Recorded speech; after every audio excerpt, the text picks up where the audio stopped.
E aí, já pensou em ganhar muito dinheiro com um canal de corte igual esse daqui que você está assistindo? No primeiro link da descrição temos um aulão para você que quer começar um canal de cortes e faturar muito aqui na internet. Também teremos planilhas que irão te ajudar na hora de organizar a produção do seu canal. Tá esperando o quê? O que você fez para se preparar a tomar essa decisão, assim, tipo... Porque eu acho que talvez tenha sido a decisão mais importante da tua vida. Talvez não, porque tem a Lava Jato, a construção, que é uma decisão muito importante, né? Mas como que você tomou essa decisão? O que você pesou? Tipo, quem que tá nessa com você? Obviamente, você não tá sozinho. Sim. Tipo, quem tá nessa com você? Como foi montar a campanha, entendeu? Porque você era juiz, não era político. Você não tem expertise em montar campanhas. Como que foi esse processo?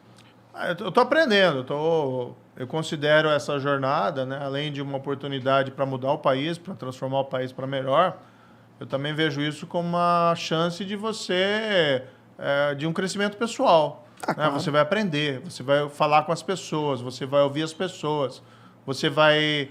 por exemplo, até mesmo aqui, a gente está, né, conversando, é legal conhecer vocês, ouvir, ter a oportunidade de falar, de explicar o que você quer fazer. Você sai na rua, né, fala com as pessoas em geral... Você tem saído muito? Tenho, normal. Mas qual que é o rolê? Você faz rolê de campanha, tipo comício? Como que é? Rolê não. não é rolê, né? Então não, veja, a gente está em fase de pré-campanha. Tá? Então, assim, não tem comício, nada desse tipo. Entendi. Você, na verdade, o que a gente tem feito alguns eventos, conversar com as pessoas, às vezes falar alguma coisa, fazer exposição. Mas eu acho que nessa fase o principal é ouvir. Né? Você encontrar o cara na esquina, você encontrar o cara na padaria. A gente passou aqui antes de vir aqui, comprei um misto quente aqui numa padaria aqui de São Paulo. As pessoas reconhecem, as pessoas devem conversar, o pessoal às vezes quer tirar foto também.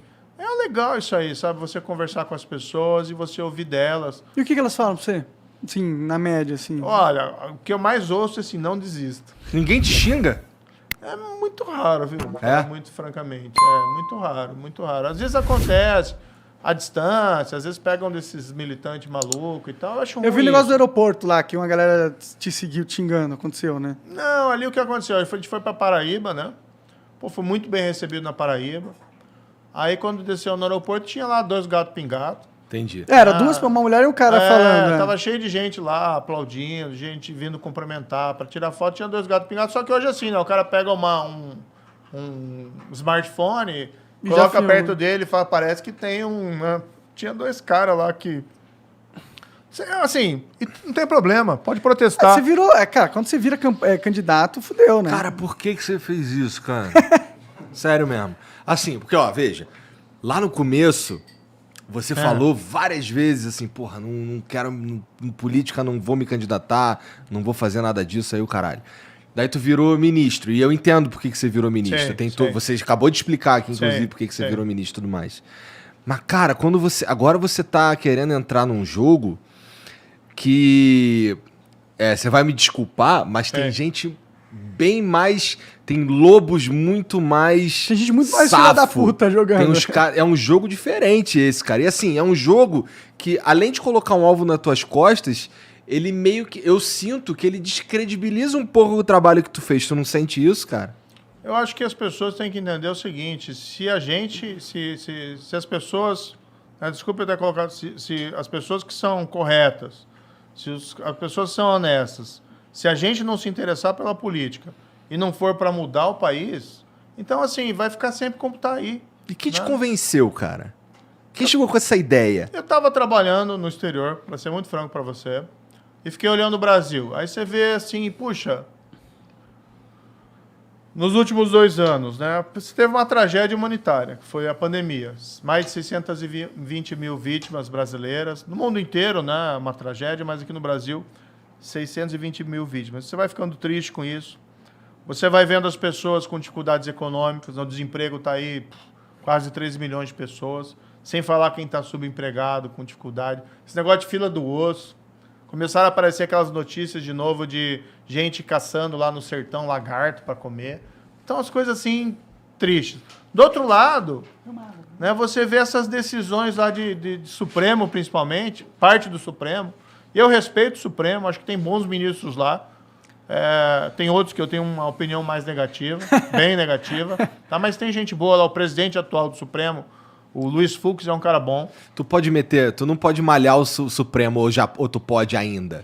Porque daqui a pouco, vamos dizer que tu se torne presidente, tu não pode mais malhar o Supremo, né? Qual que foi a minha opinião? Eu nunca trago isso pro lado pessoal, entendeu? Então, o que aconteceu? Eu fiquei indignado quando tiveram essas anulações.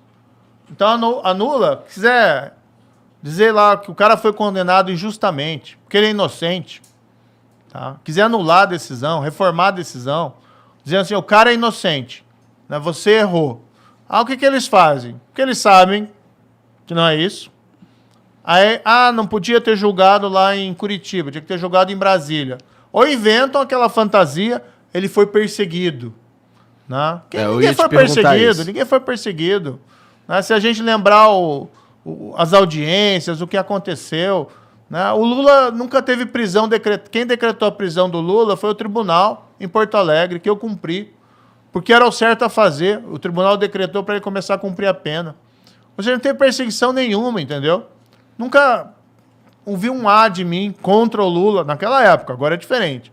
Agora é diferente, entendeu? Então eu fiquei lá fora vendo isso, né? Pandemia, gente morrendo. Economia, gente sofrendo, tá? E essa polarização, que aí não sei qual é a opinião de vocês, eu acho que essa polarização nos deixa imbecilizados. A gente não consegue dialogar e discutir as questões racionais. E quando você tem que chegar alguém e diz lá, gente, vamos se acalmar. O teu vizinho não é teu inimigo. O cara que você encontra no clube, porque ele gosta do fulano X ou do Y, não é o teu inimigo. Se você quer ter inimigo, vá pro futebol. E olhe lá, né? Não é inimigo ali, é adversário, torcida. Né? Mas mesmo assim você não cultiva o ódio. Mas o que você vê? Você vê os dois líderes desses extremos, Lula e Bolsonaro, fomentando o ódio. Nós contra fato. Eles. É porque eles meio que precisam um do outro, precisam do outro.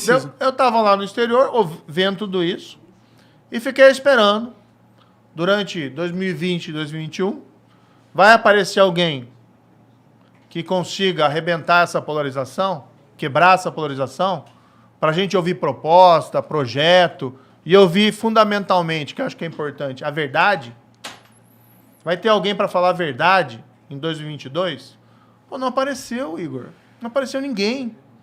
Aí eu tinha um convite para colocar o meu nome. Um convite antigo?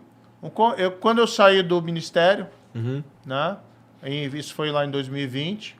Alguns meses depois que eu saí do ministério, eu fui convidado pelo Podemos, né, para, se eu quisesse, ser candidato. E aí eu falei para eles, olha, não sei se vou ser candidato, eu quero seguir minha vida, eu quero um pouco de paz, tranquilidade, quero trabalhar no setor privado, ficar longe dessa confusão. E fui lá. Mas daí eu fiquei observando aquilo, né? E aí, pô, não apareceu ninguém. Aí eu falei, pô, tem que ir, cara. Tem que ir para... e eu acredito nisso. A gente tem que quebrar essa polarização. Isso não é um trabalho para mim, não é um trabalho para o Podemos, não é um trabalho só para os partidos políticos. Tem que ser um trabalho nosso, de todo mundo. Não é o país que interessa. Sim, a gente tenta quebrar essa polarização trazendo todos os lados para conversar. Meio que a nossa solução para essa coisa toda. Mas eu concordo muito que é um dos maiores problemas do Brasil. Mas, ao mesmo tempo, a polarização é direita e esquerda, certo? Vamos dizer assim. Sim. Eu não posso estar errado, mas te associam mais à direita do que à esquerda, vai. Como que você vai pegar esse público de esquerda e convencer... tipo, na eleição, acho que você não acho que não consiga. Não, eu acho que tem os caras que estão fechados com o PT e acabou. Tem os caras que estão fechados com o Bolsonaro e acabou. E eu acho que tem aí talvez mais de um terço da população brasileira que, porra, não tenho certeza de muita coisa, tudo mais. Eu acho que a gente tá vivendo esse cenário, na verdade. Como que você capta a esquerda? Tipo, como que você pega um eleitor de esquerda pra confiar na tua campanha que vai ser positivo pra ele e os seus ideais de alguma forma? Esse negócio de esquerda e direita hoje tá um pouco confuso, tá? O que eu acho assim? Você tem que pegar o melhor que tem na direita e o melhor que tem na esquerda. E você construir ali projeto e colocar para as pessoas. Eu quero fazer isso, entendeu? Então, por exemplo, uma das coisas que a gente tá falando, vamos fazer uma força-tarefa nacional de erradicação da pobreza. Como é que você elimina a pobreza? Vamos ser bastante sinceros. Emprego, tem que crescer a economia, voltar a crescer, tá? E você tem que ter política pública, por exemplo, de educação de qualidade. É assim que você prepara as pessoas para o futuro. Sim, mas você resolve a pobreza a longo prazo, né? Não a É curto exatamente prazo. isso que eu estou falando, tá? Aí, bem, existe um problema a curto prazo que você tem que resolver. Não pode dizer para as pessoas, eu vou aliviar a sua situação daqui a 5, 6 anos. Então, qual que é a ideia? A gente cria uma força-tarefa nacional de erradicação da pobreza, que a ideia é mais ou menos criar uma agência lá em Brasília para coordenar os esforços nacionais contra a pobreza. Usar aqueles programas de transferência de renda, assim, Auxílio Brasil, Bolsa Escola, Bolsa Família, mas pegar essas políticas públicas, saúde, educação e emprego e focar naquelas pessoas que mais precisam. Tá? Porque o grande ponto é identificar quem são os mais necessitados, tá? E você identificar o que faz com que essa pessoa não consiga escapar da armadilha da pobreza. É falta, às vezes, de um emprego, às vezes é uma falta de oportunidade de um treinamento profissional que pode fazer com que a pessoa possa obter uma chance na vida. Às vezes é um tratamento de saúde, a pessoa está incapacitada por algum motivo. E você já tem essas políticas públicas por aí. Só que às vezes elas não chegam nas pessoas que mais precisam. Então a ideia de criar esse grupo, essa força, claro, é uma expressão, né? Força-tarefa. Mas é aquela ideia de ter uma missão. Não vai ser uma força-tarefa como da Lava Jato, que é um grupo de procuradores, evidentemente. Mas a gente pegar o que você tem melhor na administração pública brasileira, na educação, na saúde, na assistência social e botar esses caras juntos.